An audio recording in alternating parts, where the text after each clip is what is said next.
What is up, guys and gals? Welcome back to the Nerdcastle for the next episode of Banner Saga 2. My name is Splattercat. Happy to have you here today as we hang out for a little while and continue a combat that we had started in the previous episode. So a caveat that I'm going to make right now. My game crashed. I alt-tabbed it out and I went and I ate lunch and I came back and my game crashed. Not necessarily in the way that you'd expect. I just had a black screen and I could mouse onto things, but I couldn't continue playing. So unfortunately I had to replay this. So if the positioning is a little bit different, that's why. Don't panic. It's all good. Like, basically, the results are roughly the same. We've damaged him a little bit more. We've damaged him a little bit less. And then I actually don't have eyes on wherever the hell he threw his explosive this time. It's not on the battle map. So, it might blow up. I don't know. It might be hidden behind a tree or something, too. Right now, it appears as though it's Crewmir's turn. And so, for Crewmir, how far can he move? He can move to there. Crewmir, I'm going to move you to here. That's right. You're going to be Croom here for right now. Croom right there. These guys are trapped, and actually they're running into the problem that you're going to face when you run big models, is that unfortunately you got to work around them. I'm going to pull him back into line with Crewmir because we don't want him fighting unsupported. That bomb's going to go off and blow up his own guys, so that actually worked out great. He dealt 4 armor damage right there, which is a little bit worrisome. I'm going to go ahead and put Luden into the line. And Luden's going to go ahead and he's going to spear this dredge over here. And that should be a nice and clean kill. There's actually no missing in this game unless there's outside forces acting upon the combat. And so in general, you should be fine. On this side, I need you to definitely think about mending him. He's going to restore armor up to half the mender's current willpower. And so his willpower is 12. And so that could be a 6 heal right there. That sounds absolutely fantabulous. Repair that armor so that he doesn't take any damage. So yeah, from now on, I'm going to try and play combats. What does that do right there? What did he do? Did he attack the tree right there? I don't even know what that was. Little bit weird. I think he tried to break the tree or something. I'm not sure. I may need to wiggle a little bit on this side. Wiggle, wiggle, wiggle, wiggle. What you gonna do with that big fat butt? Okay, she doesn't have that big or fat of a butt. But you get what I'm saying. It's how the song goes. I don't make these decisions. We'll go off to this side. We'll drag her a little bit wide, and we'll depend on, I think, Luden to protect her. And then over here, she's going to go for, I suppose, an armor sunder. Sounds okay to me. She's a little bit low on willpower.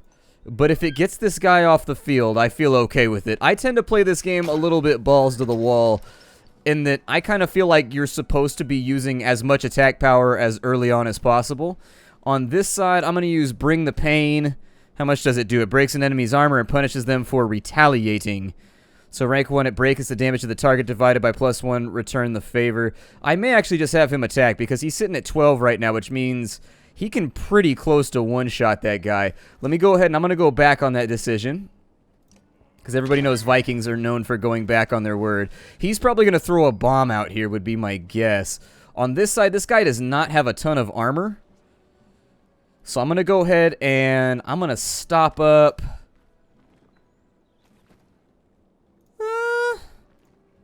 Let's go ahead. I'm going to try and stop up their advance right here. I'm going to use my big guy. And then we're going to attack right here, and we're going to break that armor, and we're going to go in full hardcoresies because we've got tons of extra willpower due to our morale. And so there it is. 4 armor off, and that's going to bounce through the enemy. He's probably... Oh, he's going to throw out a bomb. I can't see the bombs, and that really worries me. I don't know if that's a bug or what that is, but the bomb not being on my screen is very worrying.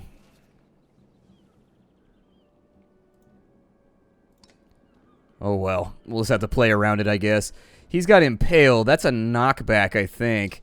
And I would rather not do a knockback. Instead, I'm just going to go for a 9 damage attack right there. I'd like to lower his strength because if you recall, they hit for the damage that is their strength. And so it's in your best interest to try and wipe out enemies early. I'm going to go over to here, and then I'm going to go to there.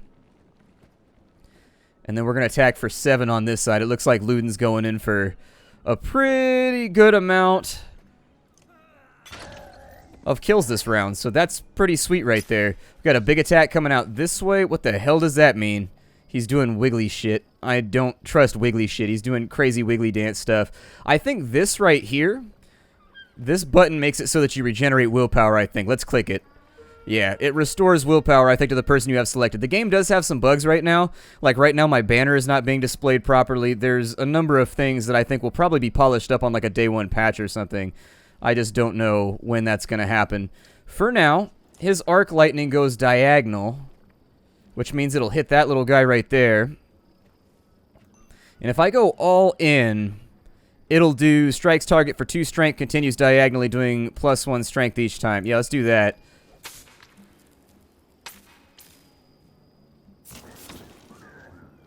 No kill, but that definitely dealt with him a little bit. He's going to come over here. He's going to get 1 strike off. It's not really going to matter that much. It should be largely irrelevant. I'm going to move her to right here. I always thought that that would be the best superhero ever. He was called the Irrelevant, and then he just has the power to make people not care about stuff. They just mark it as irrelevant, and so he'd be like, I am the Irrelevant, and he's an elephant-themed superhero who just makes people think it's not worth it. And so he really has the ability to kind of sabotage your plans if he wants to. I will probably... let's just attack for 2 damage. I could have gotten the kill right there. Yeah, I was worried about that. Unfortunate. But not so terrible, I guess. Let's go ahead and sunder off some armor on this side. We should be able to score a kill right there fairly easily. They're going to come up in here, and he's going to try and put a little bit of damage on our big badass. He can kill somebody this turn. I'm going to suggest that we kill this guy. I think he summons something if you don't kill him. I think that's what that is. And so down he goes. That's going to be a promotion for some of our other little guys in here. 1 damage dealt right there. This is not going to be so clean of a fight as I thought it was going to be. Instead, Trigvi is going to run Impale on him. It causes bleed damage, so that should get him out of my hair for a second. Not being able to see those bombs is really, really hurting me. Like, for real, it's hurting me a lot. I'm going to put him in right here. He is also going to go for... I guess actually go for the kill right there. Yeah, perfect. Wow, Luden All-Star all day, every day. 1 damage done on that side. I'm going to throw out... Amend right there to get his armor back up and running. That's going to force the enemy to do things that they don't want to do, which in turn is going to allow me to drag her. Well, maybe I shouldn't. Maybe I should just shoot from here. Yeah, go ahead and kill him off. So there's a kill for our... Oh, pillage mode. That's a little inconvenient. I'm going to draw him back away from the bomb, wherever it's at. And no joke, that's going to be, like, really, really inconvenient to deal with.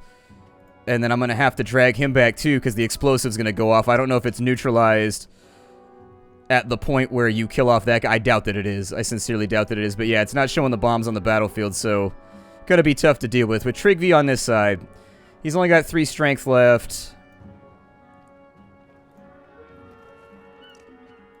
Let's go all in for a kill. I'm sorry, is that Trigvi? Yeah, that's Trigvi. I thought it was Luden for a second. I was going to make a cough drop related joke, but unfortunately it wasn't Luden, so... You hear the axemen cheer as the blockage of wood breaks up and disappears down the river. But the dredge have regrouped. One of them looks especially menacing. The fighters around you are tired, but could buy everyone else enough time to safely board the ships. Let's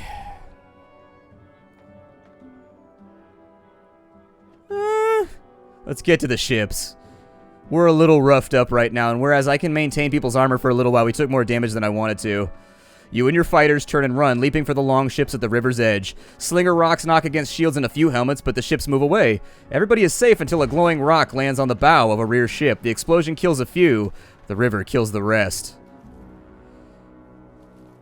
Okay, so that's going to be unfortunate. Morale has gone down, but our renown grew. In general, it's usually a good idea to fight as much as possible, but we took a bit more damage there than I wanted to, so...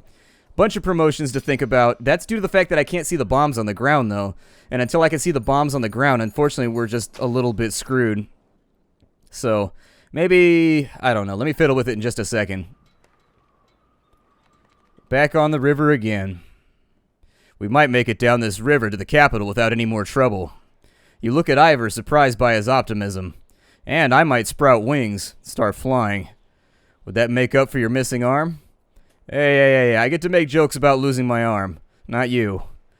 Well, I suppose that's fair. Well, what are you worried about now? I think you should make use of this trainer in his tent that we haul around everywhere. You've led fighters in battle before, but there's always more to learn, so let's bank the ships and challenge your skills a bit. This is the training tent where you can hone your skills by completing challenges and through free-form sparring. Click on the tent to begin a challenge. Well, come on in and let's have a look at you, Sven the trainer says. After a quick assessment, he says, yep, looks like you could stand to learn a few things. I've got 5 challenges for you, and if you can finish them all before we get to arboring, well, I'll let everybody know you've impressed me. Sven's laughter is full of phlegm. Let's start with a few of the basics. You feel up for the challenge? I am ready. Then we begin.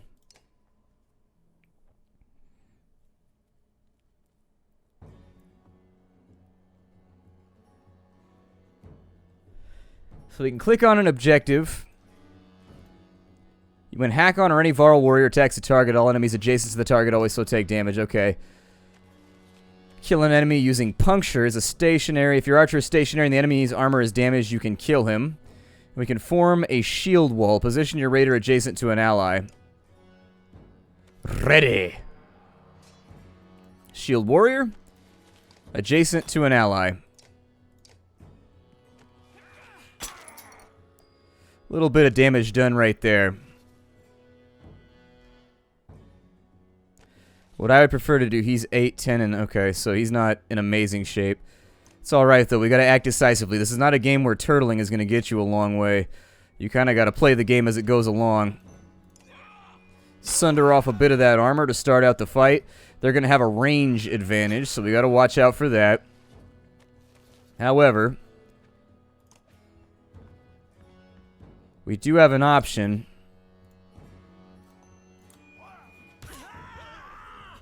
To do something like that, and depending on where they land, I'll do it again next turn if he's still alive.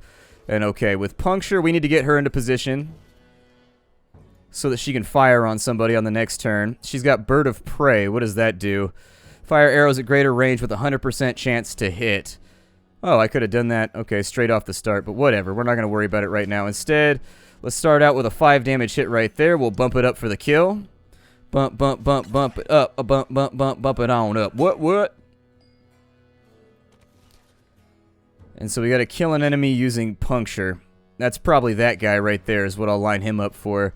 Instead, we'll use 2 of his willpower to go down to here. Sort of box him in a little bit.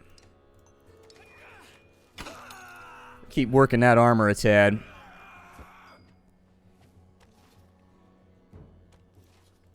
Over on this side, we'll soften him up with a little bit of lovin'. Straight from our willpower oven. He's going to deflect. I'm going to move him to here. And he's going to have to use Sundering Impact on somebody.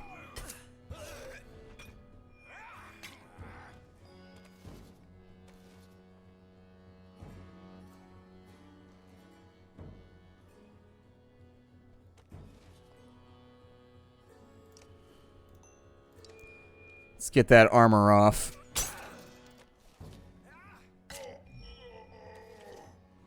Goody gumdrops. On one hand,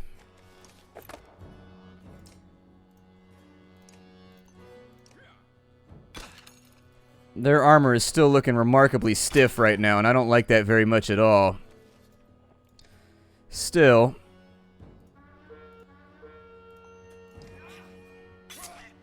so down goes that spearman. Oh wow, they are really going after that archer. There's puncture, so that should be our final kill. And that actually ends the combat, so good. That's what I was hoping would happen.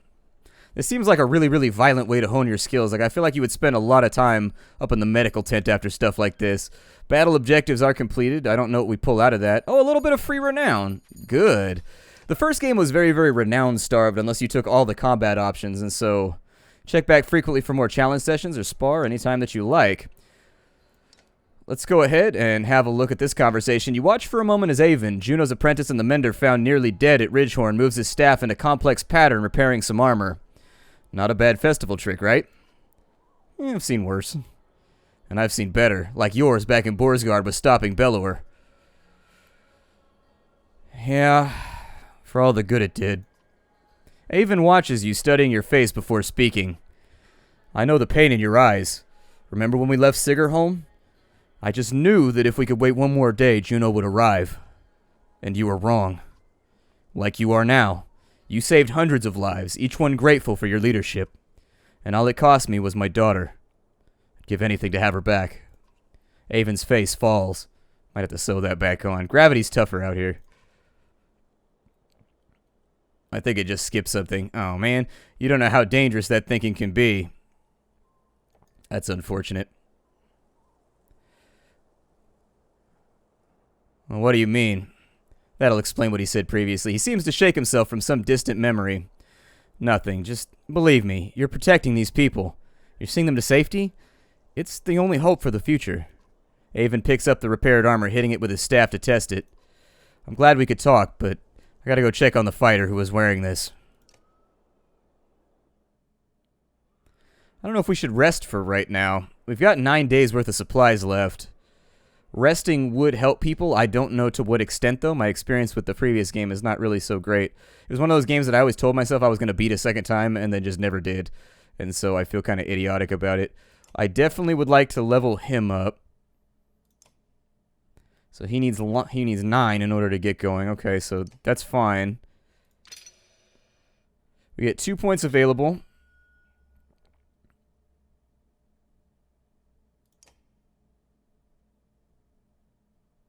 Can you not buff breaking armor anymore? I thought you could increase breaking armor. So you got a 10% chance to get puncture.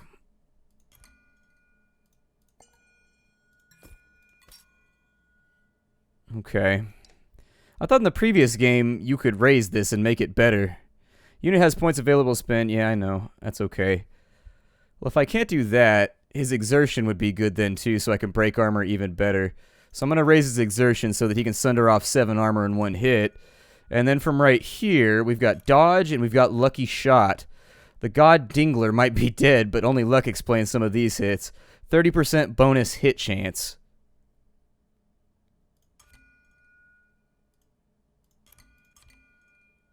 Maybe it adds to, maybe it gives him a chance to do a second swing. This should be explained a little bit better right here. Maybe it does an extra damage. It's hard to tell.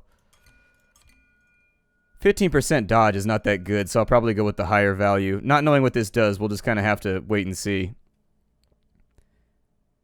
I could also potentially... His strength is pretty good, though, as is his armor.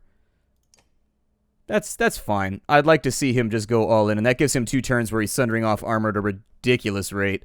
And then I think with this thing in, he gains armor anyways, all by his lonesome.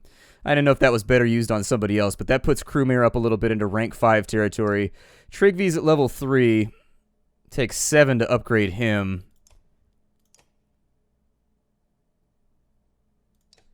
I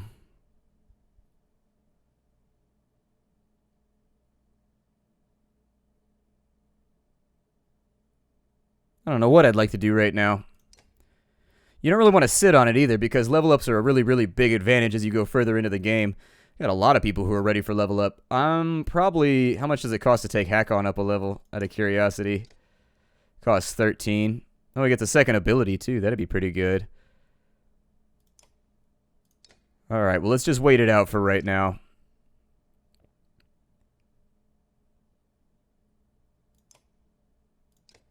Yeah, let's sit on our renown until we get to the next town and we know what's on sale. I'd rather be careful about it. The next choice we got to make is whether or not we want to rest right now. Morale is still good. Let's do 1 day. So morale is up a little bit to make up for the fact that, unfortunately, a bunch of people drowned in the river. And then we'll leave. Nothing brings down morale like a whole bunch of people dying in a river. Damn you, river. You and your inability to properly oxygenate my lungs. You look at all the food freshly packed in the supply carts. What's all this about, you ask Oddleif. The clansmen are trying to help as much as possible now, she says. Whenever they can, they'll forage for nuts and berries or fish and hunt. Went out into the forest and found some nuts. Giggity goo. She hands you a piece of fruit. They may not know how to fight, but they can keep us alive by keeping us fed. Yeah, I mean, food, supply lines and logistics are basically the body of any military campaign. People always talk about numerical numbers and tactical advantages, but you can't feed your army. I mean, how can you expect them to fight? A crowd begins to cheer from one of the longships as a man struggles with his fishing net. His catch nears the surface. Some voice concerns. You're close enough to make out a large shape and what looks like fur or hair in the net. I'm curious. Curiosity's going to kill the Splattercat today. Bear cub, shouts the man with the net. Long dead. What's it mean? Superstitions blow across the ships like a gale. Talk of plagues and famine make eyes go wide. You notice Bulwark at the bow of the ship, staring at the cub and brooding more than usual. That was a morale hit. We're down to normal morale for right now, but we are doing pretty well. I don't know where we're trying to get to, more than likely right here. Shouts from one of the rear longships grab everyone's attention. The quick construction is proving faulty and the ship is taking on water fast. With dredge on the bank and all of the ships almost at capacity, you consider your options. Let's ask the shipwrights for advice. We'll need her out of the water, says one. Nonsense. Just plug the holes with some cloth and tar for now, says another. As they argue, clansmen begin jumping from the sinking vessel, grabbing for ropes and extended oars. Most make it aboard other ships, but not all. Oh, that was actually like a final option? I thought that we were just going to get like a little hint right there. Okay, I guess we don't get any hints. I wanted to fight the dredge, but I wanted to ask the shipwrights first. Disappointing, but what can you do? A desperate-looking lot of adults in Varl stand on the shoreline waving you down. You probably look similar going anywhere with Ivor. They look hungry, but can they be trusted?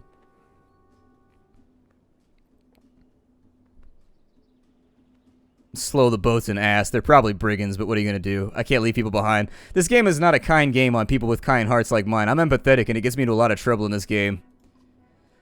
The basics, the Varl says. Food, safety. Trade routes are empty. Of the 24 humans, half look like they've seen battle. Well, come aboard. You'll have food and safety. Everyone carefully files onto a couple of the less burdened ships and starts eating. Clip, the Varl says, which you take as his name and as his appreciation. Yay! People came aboard, and now we've got more clansmen, fighters, and an extra Varl. Huzzah. Morale's gonna go down a little bit right here, but what we'll do is if this doesn't trigger anything, we'll stop and we'll camp. Smoke from a village catches everyone's attention and the longships begin to slow. I doubt these scraps of wood we're floating on can hold many more, Ivor says. You feel the governor's gaze on you and he slowly shakes his head. Well, they might resupply us for our trouble. Ivor cocks an eyebrow. Yeah, and who'll resupply them when they realize the trade routes are blocked by dredge? You give them a look and wave the ships ashore.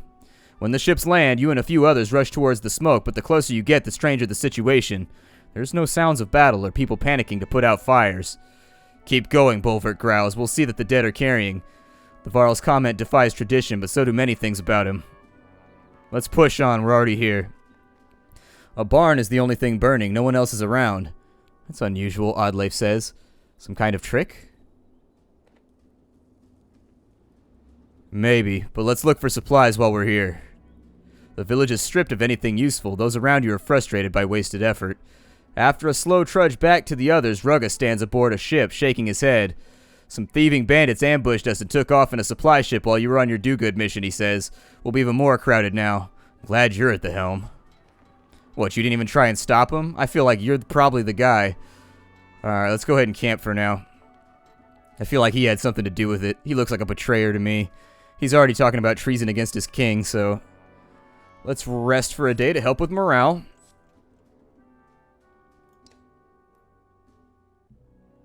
The two Varl look deep in conversation, but Ivor catches your eye and waves you over. So they've all armed themselves and are running from something. But what? Hakon's becoming a dredge scholar, trying to understand the motivations of our enemy. It's just strange that we've never seen their women fight until recently. Good thing, too. We might have lost the Great Wars. You think about what to say. Has anyone ever talked to the dredge?